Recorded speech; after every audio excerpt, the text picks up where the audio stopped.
d'abord, on constate une augmentation des recettes totales de 569 milliards de francs.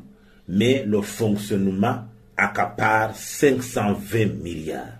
Ça veut dire plus de 90% des ressources qui seront augmentées vont être affectées dans le fonctionnement. Ça veut dire que l'investissement sera relégué au second plan. D'ailleurs, on constate que, par exemple, l'investissement sur les ressources nationales n'augmentera que 30 milliards en montant très dérisoire.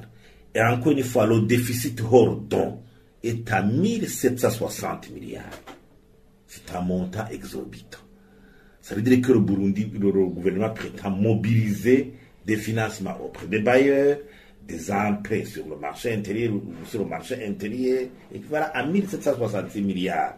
Alors qu'actuellement, on voit qu'il n'y a pas de stratégie en bonne et due forme pour faire des contacts avec les partenaires techniques et financiers afin de débloquer régulièrement les appuis acceptés ou les appuis promis. Ça aussi, c'est un handicap. C'est pour cela que nous continuons à observer une crise endémique au niveau des réserves de change, au niveau de la banque centrale. Alors, si on analyse l'investissement, un pays comme le Burundi qui a des difficultés économiques devrait augmenter substantiellement les fonds au niveau de l'investissement public, mobiliser l'investissement privé intérieur, aussi mobiliser l'investissement direct étranger. Mais nous constatons qu'il y a des problèmes. Par exemple, les recettes minières. Au niveau de ce projet de loi, on voit qu'il n'y aura pas de recettes du secteur minier. On mentionne même zéro. Ça veut dire que le Burundi n'engagera aucune recette au niveau du secteur minier.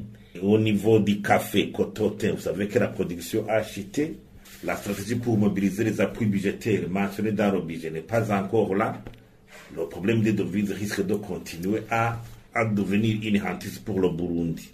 L'investissement, les priorités par exemple pour le Burundi, il y a l'eau, l'électricité, le carburant, les routes, la production agricole pour étancher cette inflation devenue obsessionnelle, les entreprises publiques qui sont en train de s'aborder une à une.